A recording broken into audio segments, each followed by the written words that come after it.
Bonjour à tous, j'espère que vous passez du beau moment en famille malgré le confinement qu'on a ces temps-ci. J'espère que vous allez bien. J'ai décidé de vous faire une petite recette, vous montrer ça en vrai. C'est sûr que je la fais pas au complet parce que je suis pas bonne en technologie, alors je suis pas capable de faire des montages, mais j'ai pris plusieurs photos là, de les étapes à suivre. Sinon, ça aurait pris environ 2 heures la vidéo, puis ça aurait été trop long là, d'écouter tout ça et aussi ennuyant pour vous. Alors, je vais commencer. Dans le fond, je vais faire une tarte aux fruits. Dans le fond, c'est une tarte un peu santé, mais sûr qu'il y a du sucre un peu. Mais c'est meilleur qu'un dessert, qu'un gâteau au chocolat, en fait. Ça, c'est certain. Ça, c'est vraiment un de mes desserts favoris. Je trouve que c'est léger, ça se mange super bien, puis on a pas mal au ventre ni au cœur après l'avoir mangé. Alors, la première étape, qu'est-ce que j'ai fait? J'ai fait ma pâte sucrée. Dans le fond, la pâte sucrée, c'est très simple. Je vais vous dire les ingrédients.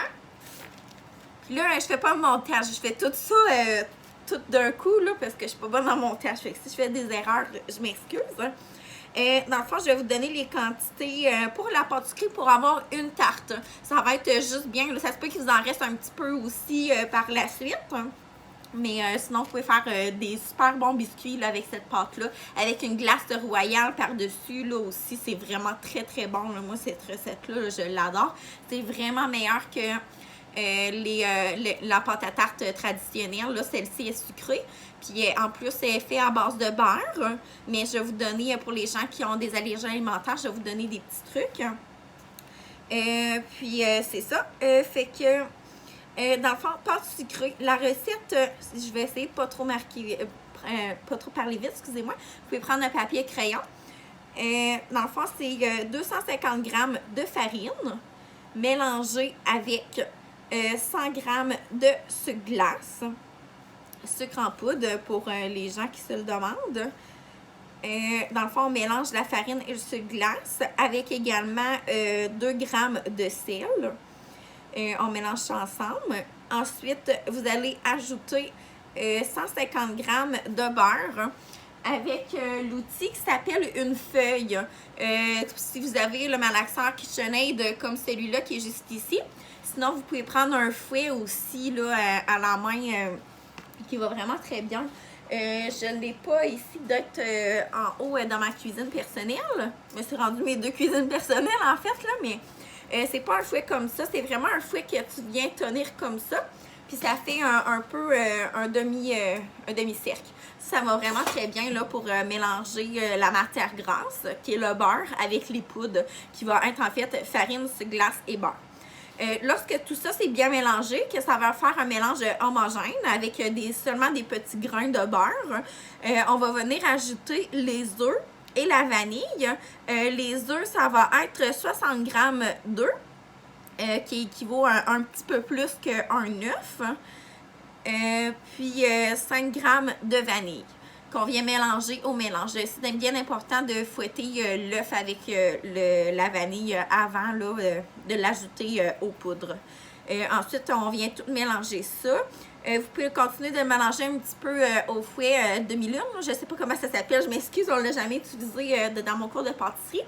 Sinon, vous pouvez le mélanger aussi là, avec une cuillère de bois, une spatule. Mais c'est bien important, par contre, de le faire à la fin, à la main. Parce qu'à la fin, on va venir faire ça. La pâte est ici, sur le comptoir. Puis on va venir avec la paume de main fractionner la pâte. Fait que ça va faire un mélange homogène. Pour la recette, c'est 15 minutes. Excusez-moi. Dans le fond, c'est ça, on vient mélanger ça. Moi, mon beurre, je l'ai mis froid. Parce que ça va bien avec mon malaxeur. Sinon, si vous avez pas de malaxeur et que vous le mélangez à la main, je vous conseille fortement d'avoir un beurre pommade. Dans le fond, pommade, c'est température ambiante. Qui vient... excusez-moi. Dans le fond, ça va être plus facile. Là. Puis pour remplacer la matière grasse qui est le beurre, vous pouvez utiliser de la graisse, de la margarine, vraiment ce que vous voulez comme matière grasse. Là. Graisse, margarine ou beurre. C'est sûr que c'est meilleur le beurre, mais pour les gens qui ont des allergies alimentaires, ça va être vraiment mieux pour vous. Pour la farine, vous pouvez prendre la farine sans gluten sans problème. Je vous conseille, ça c'est vraiment un très bon truc. Je donnais pas mes trucs avant. Les meilleures farines, les meilleurs mix pour faire presque toutes vos recettes sans gluten. Je vous conseille fortement la farine irrésistible et la farine cuisine angélique, qui est 50-50. Mettons, vous avez comme cette recette-ci 250 g de farine. Vous allez faire 125 g de farine irrésistible et 125 g de farine, excusez-moi, angélique. Puis pour la farine sans gluten, c'est bien important de vraiment la fractionner longtemps. Comme faire cette étape-ci avec la paume de main, le faire au moins 5 minutes de temps, quand même assez intense, puisque c'est à la main. Sinon, si au malaxeur, ben, vous le faites 5 minutes au malaxeur. C'est pour que la gomme de xanthane qui est dedans la farine sans gluten puisse bien actionner, là, faire l'élasticité. C'est la même chose également pour excusez-moi, pour les muffins. Si vous faites des muffins, des gâteaux, c'est vraiment très important de laisser à la fin, quand vos ingrédients sont tous mélangés, de laisser mélanger à haute vitesse pendant au minimum 5 minutes, qui va venir vous aider grandement là, à avoir une pâte plus élastique, qui va venir tenir toute la farine. Parce que souvent, sans gluten, on va manger quelque chose, ça va tout s'égrener. Mais en faisant tourner 5 minutes ou en mélangeant 5 minutes de plus, mais comme ça, ça va vous permettre d'avoir une bonne élasticité pour pas faire des grains sur la table. Pour la pâte sucrée, dans le fond, je vais mettre des petites photos, comment que j'ai fait le fractionnage, aussi comment je l'ai étalé. Excusez-moi. Comment que je l'ai étalé également, comment que toutes les étapes. Là, ma pâte, moi, je le fais dans un cercle. À l'école, on l'a appris comme ça. C'est un cercle à tarte. Vous n'êtes pas du tout obligé de le faire là-dedans. C'est juste que moi, je trouve ça le fun là-dedans. Puis, je trouve ça joli parce que ça fait une belle pâte. Mais si vous utilisez ceci, si vous avez ça à la maison, vous venez mettre une matière grasse ici. Ça peut être beurre, margarine ou graisse sans problème. Je voulais juste vous montrer. Je vais le mettre sur la tarte. Vous pouvez utiliser une tôle à tarte là, sans problème aussi. Puis j'avais oublié, s'il y en a qui sont allergiques aux œufs, dans le fond, vous pouvez, excusez-moi, vous pouvez mettre, attendez un petit peu, je réfléchis, ça fait un petit moment, dans chaque recette, que ce soit muffin, gâteau, pâte à tarte, on remplace un œuf par 100 g de compote de pommes. Ça peut être aussi, si vous voulez, il y en a qui vont utiliser des graines de lin, graines de chia ou de la purée de banane. Mais moi, qu'est-ce que je trouve avec la compote de pommes? Il n'y a pas de goût. C'est vraiment, tu sais, ça va venir pas gâcher le goût. Ça va pas goûter les graines de lin, graines de chia. Puis ça va pas faire des petits grains aussi à l'intérieur de votre recette. Puis, aussi, la compote de banane, ben, ça va goûter la banane souvent. Mais compote de pommes, ben, ça goûte rien, en fait. Fait que ça, c'est vraiment un bon petit truc pour vous aussi. Pour les gens qui ont des allergies aux œufs. Puis pour les allergies au beurre, dans le fond, ben, vous pouvez prendre de la graisse. Puis ceux qui ont des allergies au soya, c'est important de prendre la graisse animale. Parce qu'il va y avoir du soya à l'intérieur de la végétale. C'est un petit peu compliqué. Puis, si vous voulez prendre la margarine végane, pour les gens qui, si jamais vous voulez prendre vraiment pas de la graisse animale, vous pouvez prendre, c'est la margarine cristal. Pour ceux qui prennent la margarine cristal ou de la margarine tout simplement ou de la graisse, c'est vraiment très, très, très important.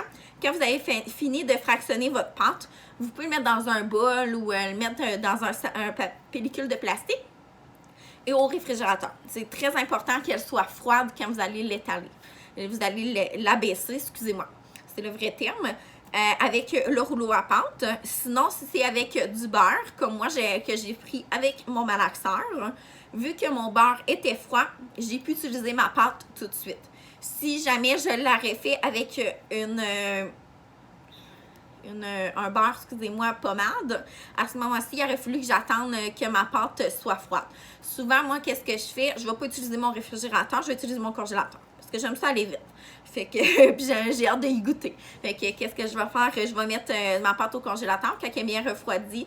Mais là, je vais venir la baisser avec mon rouleau à pâte.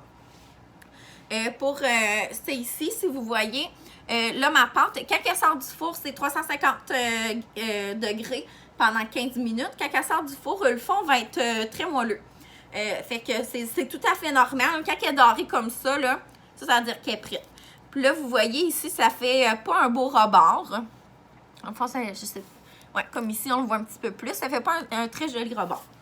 Si vous voulez, vous pouvez prendre une mandoline, non pas une mandoline, excusez, une microplane, un zesteur. Puis vous venez simplement arrondir les rebords comme ça ici. Mais c'est vraiment pas obligatoire, c'est vraiment plus visuel. On s'entend-tu que dans le fond, ça va être bon pareil, hein?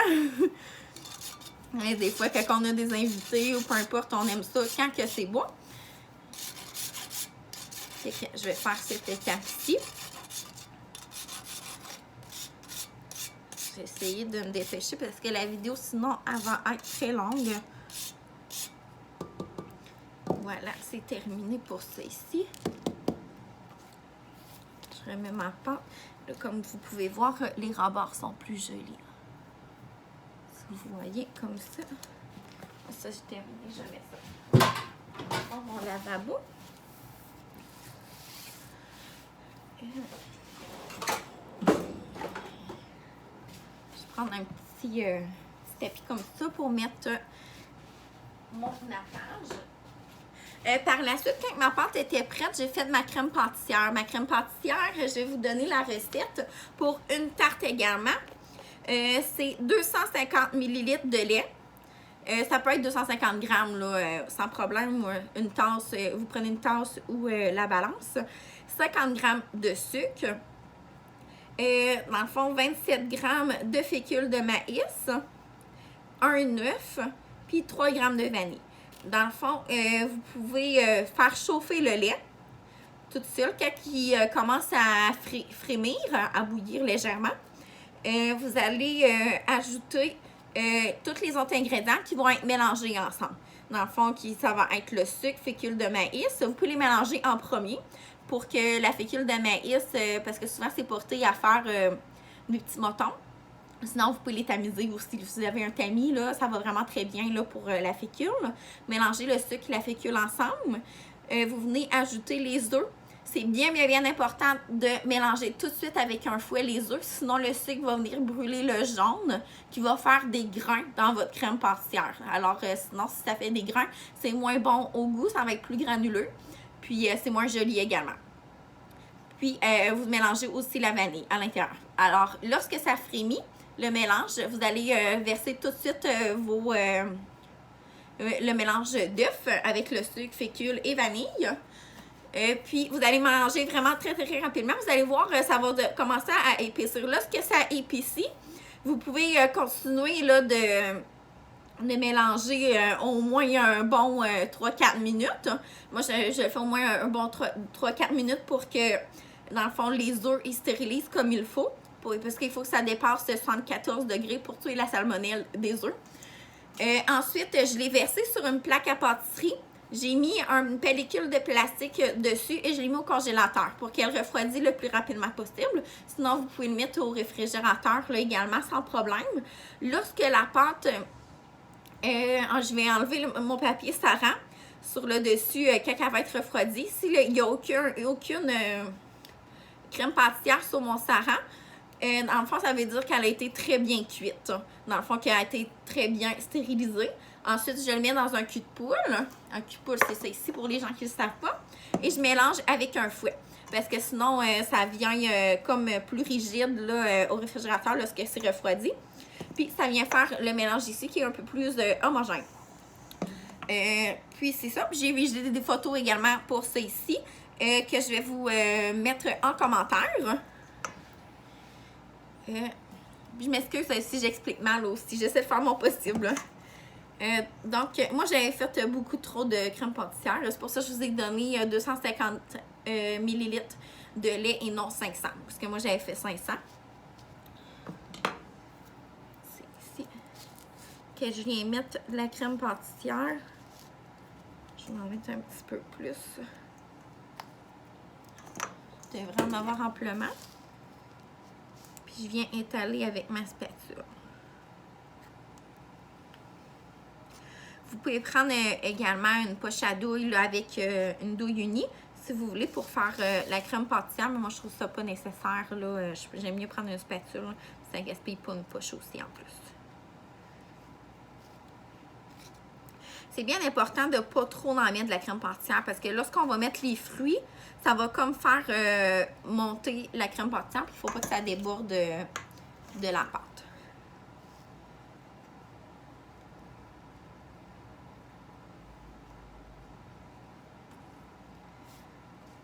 J'en ai mis un petit peu trop, je vais l'enlever.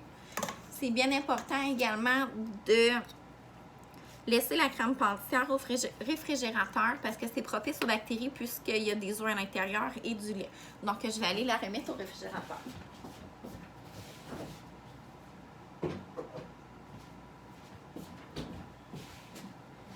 J'ai mis la crème pâtissière.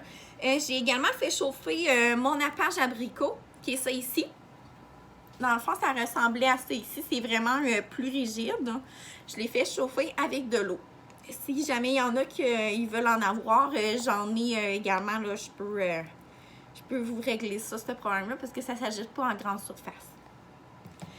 Donc, c'est ça. J'ai fait chauffer mon nappage abricot. Donc, il est prêt. Souvent, moi, je vais laisser une toute petite affaire refroidir parce que lorsque c'est trop chaud, ça en est ramollir trop les fruits.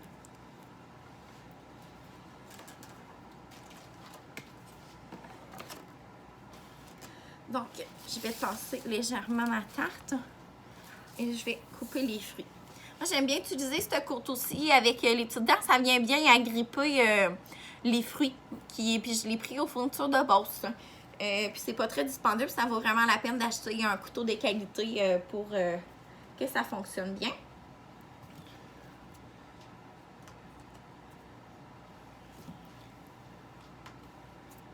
Donc, qu'est-ce que je fais? Je vais préparer tous mes fruits.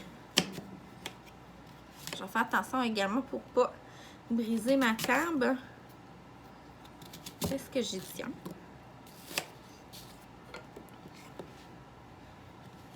Je vais essayer de... J'ai perdu mon support à cellulaire, là, fait que j'ai comme fait un petit arrangement maison. Je vais venir couper à peu près cette épaisseur-ci. Les pommes, c'est bien important de ne pas trop les couper minces parce que sinon, votre tarte, les pommes, ils vont venir vraiment pas belles rapidement.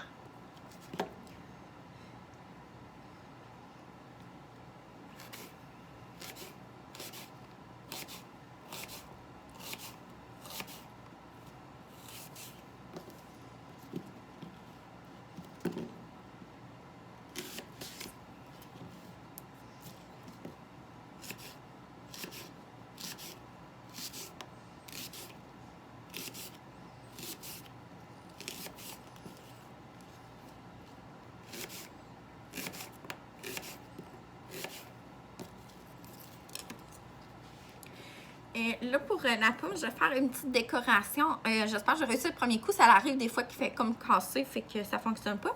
Et que je vais vous montrer ça. Je m'excuse si je peux pas vous mettre plus à la hauteur dans le fond. Je sais pas comment ça s'appelle cette décoration-là, mais je vais vous montrer ça. Dans le fond, on vient couper. Je l'ai coupé un petit peu trop là, ici, là. Mais on essaie de laisser un petit peu de millimètre sur chaque côté. Ça fait longtemps que je ne l'ai pas fait. OK, fait que là, comme ça, j'ai réussi à le décoller. Fait que lui, il est correct. Là, on vient faire encore la même chose avec l'autre.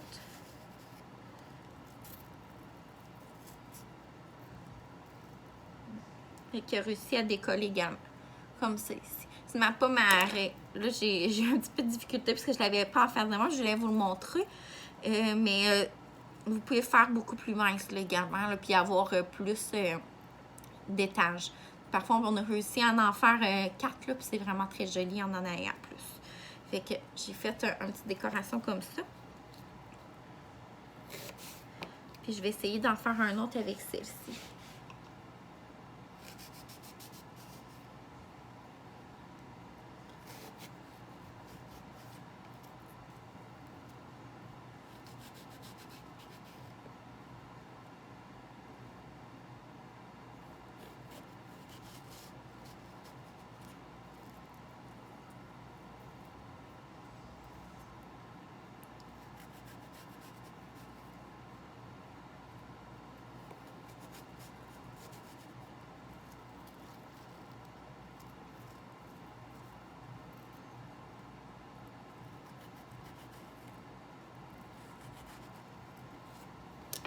Et voilà, celle-là, ça allait mieux.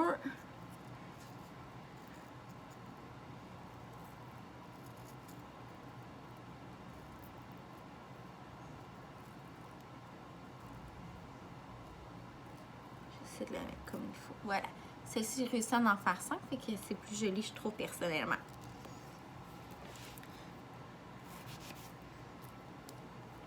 Maintenant, je coupe les fraises. Vous pouvez prendre vraiment les fruits que vous voulez. Vous pouvez prendre des ananas, des mangues, des abricots, des pommes, la petite chanson, ça m'a fait à ça. Et puis, vous pouvez prendre vraiment les fruits que vous voulez, là, sans problème.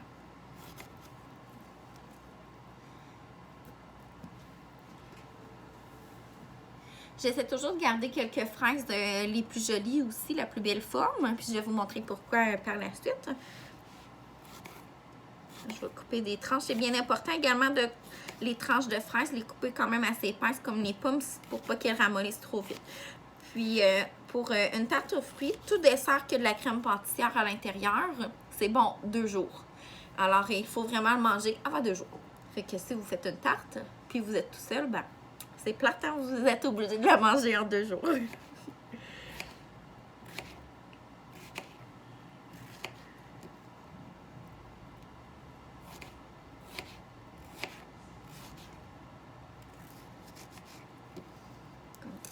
J'avais des fraises et des mûres également là, que je les avais lavées. Puis si vous avez un petit peu moins les moyens, aussi les fruits, les petits fruits sont pas en spécial, vous pouvez en acheter des congelés aussi sans problème là, pour les déposer sur la tarte. C'est sûr que la tarte, il va falloir la manger un peu plus rapidement. Sinon, mais ça va être un petit peu moins bon là, la deuxième journée, puisque les fruits congelés, souvent, ça fait beaucoup d'eau. Mais sinon, c'est quand même bon. Alors, je vais essayer de mettre la tarte ici.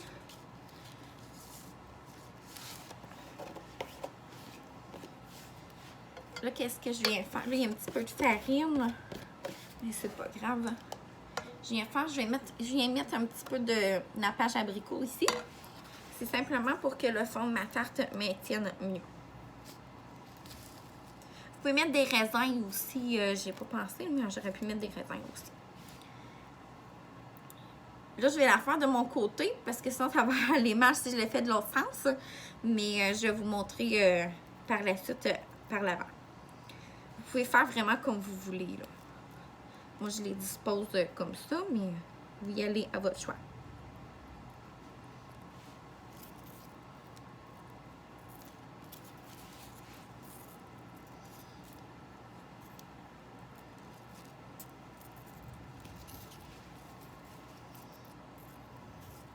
J'aime ça que ça suive un peu, là. Je trouve ça plus joli.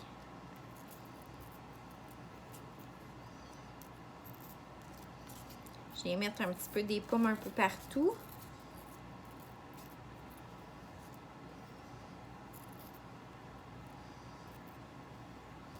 La même chose pour les fraises.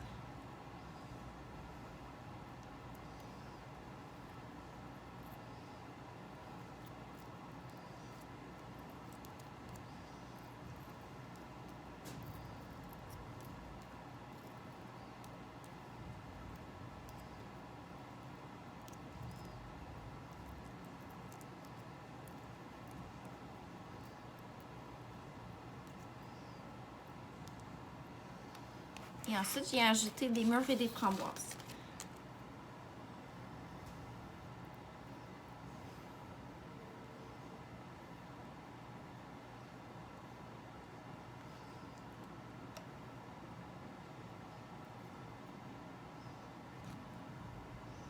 J'essaie de me dépêcher un peu pour pas que la vidéo soit trop longue. Je m'excuse, ça fait déjà 24 minutes.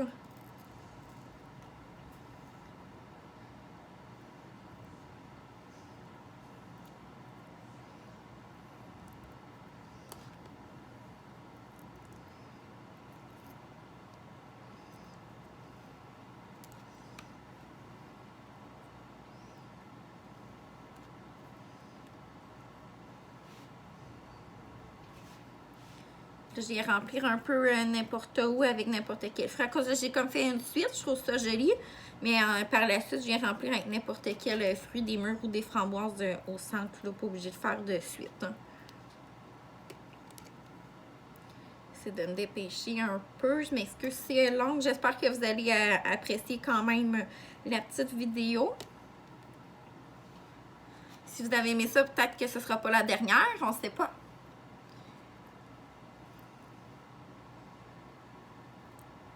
Tiens.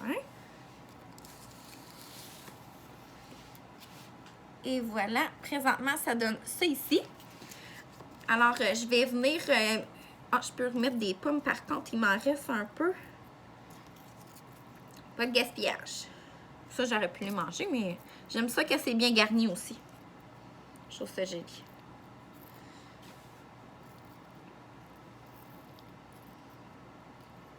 Comme ça.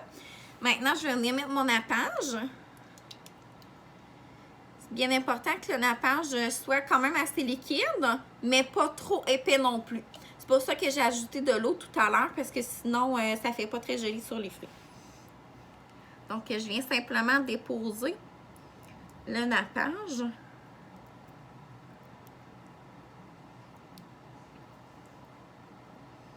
C'est du nappage abricot. Il y a également du nappage neutre qu'on appelle, mais personnellement, il sent vraiment pas bon, fait que je vous conseille pas. Il est vraiment meilleur le nappage abricot. Le nappage, c'est vraiment important d'en mettre parce que ça va aider à conserver en fait les fruits pendant plusieurs jours. Parce que sinon, comme les pommes, d'ici une demi-heure, là, ils seraient pubiles déjà.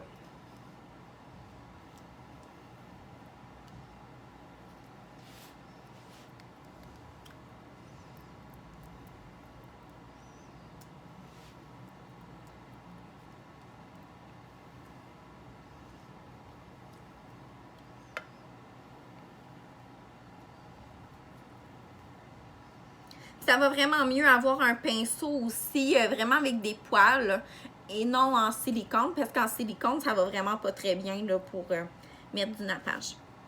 Il faut faire aussi attention parfois parce qu'il peut y avoir des petits poils aussi qui tombent du pinceau.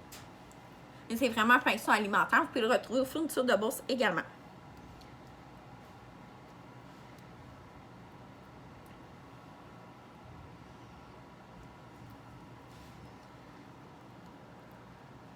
C'est important de regarder à l'arrière aussi, d'en mettre. Puis en dessous des fruits aussi tout autour. Si jamais aussi vous voulez vraiment garder la pâte croustillante, la pâte sucrée, vous pouvez mettre un fond de chocolat blanc fondu au fond de la pâte. Comme ça va permettre à la pâte de rester croustillante. Si jamais vous voulez la manger le lendemain. Sinon, c'est dans les heures qui suivent, là, habituellement, elle est très croustillante quand même. Comme ça. J'échappe un petit peu le nappage. Et par la suite, je viens ajouter mes pommes. Je les mets ensuite parce que je trouve que ça va mieux. J'essaie de trouver un trou, j'ai trop mis de fruits. Mais c'est bon qu'il y en a beaucoup. Ajouter les pommes. Et avec ma fraise, les fraises plutôt, je prends les plus belles. Je viens faire des petites lanières ici, comme ça. Simplement. Vous ne coupez pas jusqu'au bout. Vous coupez presque, mais vous laissez 1 ou 2 mm là, pour que la queue maintienne la fraise. Par la suite, quand elle est coupée, tout en petites lanières, on vient pincer comme ça ici. Simplement. Et vous pouvez la mettre au centre. Je vais en mettre juste une parce que je trouve que c'est amplement. Mon nappage commence à être légèrement trop épais. Mais je vais continuer de le mettre quand même pour pas que la vidéo soit trop longue.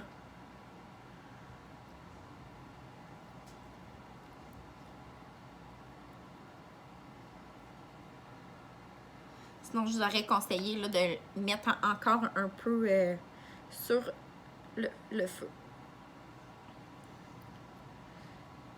Puis aussi, ça fait plus joli comme finition là, quand il n'est pas épais parce que sinon, ça fait légèrement des petits motons.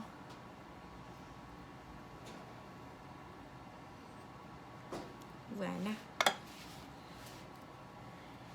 C'est ici. Si jamais vous avez fait des petits dégâts, vous pouvez simplement essuyer le contour du carton. J'ai échappé mon couteau, mais c'est pas grave, je n'en ai plus besoin. Alors, et voilà! Ça donne ceci comme résultat.